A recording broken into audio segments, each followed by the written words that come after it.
Assalamualaikum warahmatullahi wabarakatuh. Hello everyone.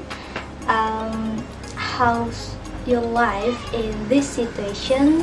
In the situation of stay at home, I hope we always safe and healthy. And first of all, let me introduce myself. My name is Rahayu. I'm from 7th group of Socio-Linguistics, Word and Cultures group as the first presenter, and today I'm going to deliver my material. The first one is about word and the second one is about culture, and the next one is word theory, and then the last one is kinship theory. Okay, the first one is the definition of word. Actually, we always heard about word and we always talking about word in the other courses like in writing, reading, and semantics, pragmatics, linguistics, and the other else. But what is word? Word, according to Oxford Dictionary, is a single unit of language which means something and can be spoken or written. But from that definition, we can underline the word means something, because not only can be spoken or written, that word should have a meaning or meaningful, so that word can be understood by the other people. For example, like the word cake. This is the word cake. Cake is some food that made from flour, eggs, sugar, butter, and the other ingredients. But this CFGH is not word, because CFGH didn't have some meaning, and we don't understand what the meaning of CFGH, even though this CFGH can be spoken or written, but this is not word. And the next one is about culture. There are some definition about culture according to expert. The first one is the definition of culture according to Taylor. Taylor said that culture is a whole complex that it contains the knowledge, belief, art, morals, laws, and other capabilities acquired by man as a member of society.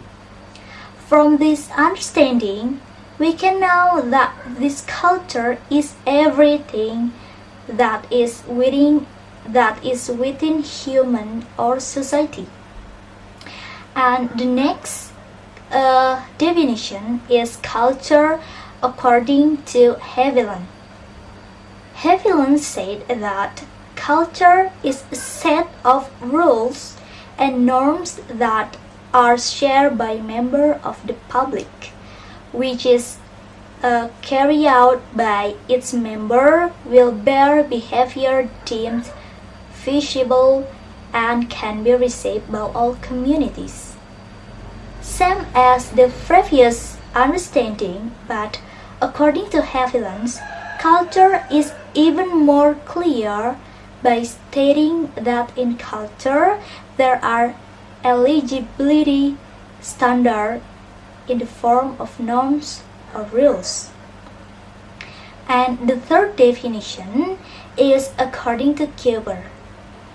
According to Cooper, culture is a system of ideas that guides and refers for the human in attitude and behavior, both individually and in groups.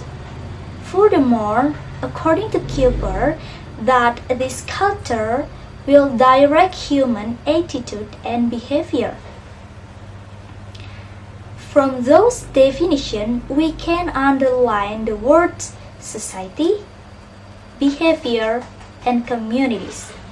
And of course, this culture must be different in each region. Why? Because as I explained earlier, or as I explained before, that culture encompasses an area, and in Indonesia itself consists of islands and certainly has diverse provisions as well.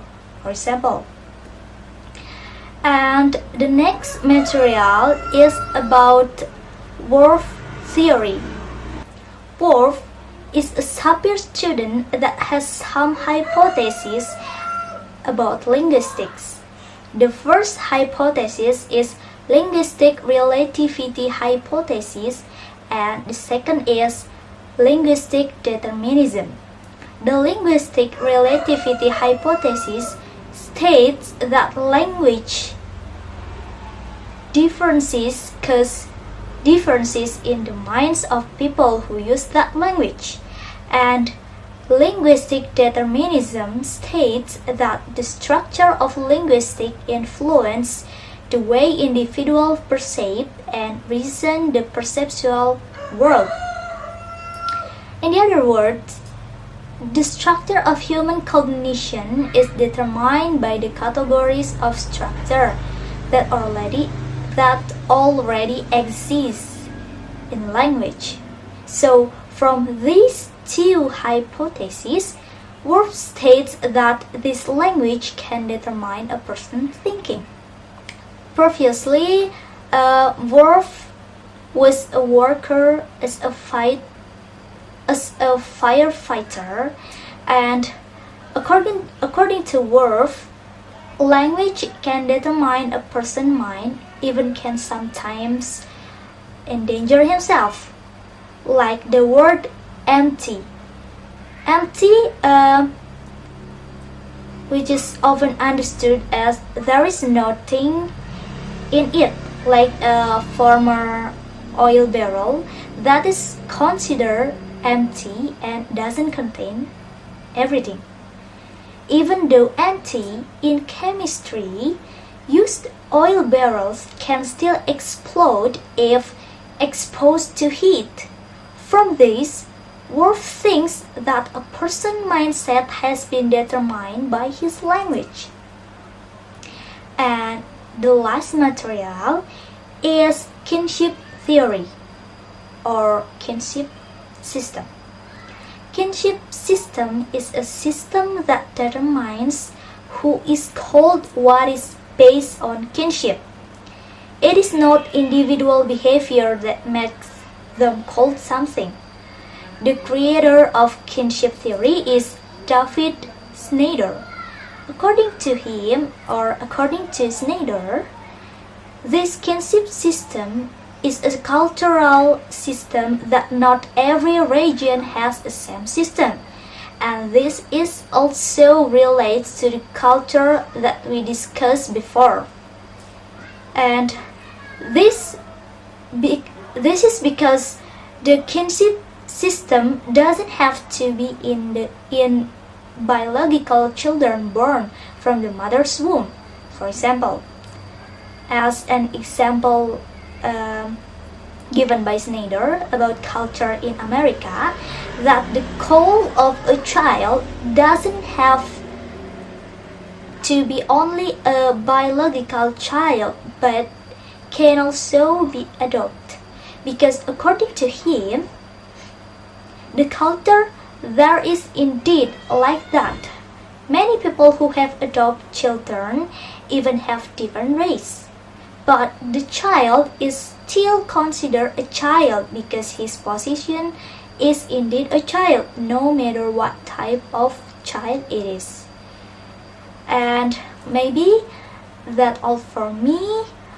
I do apologize for some mistakes, And maybe for the next material of 7th group will be delivered by my friends Khairunisa and Mayang.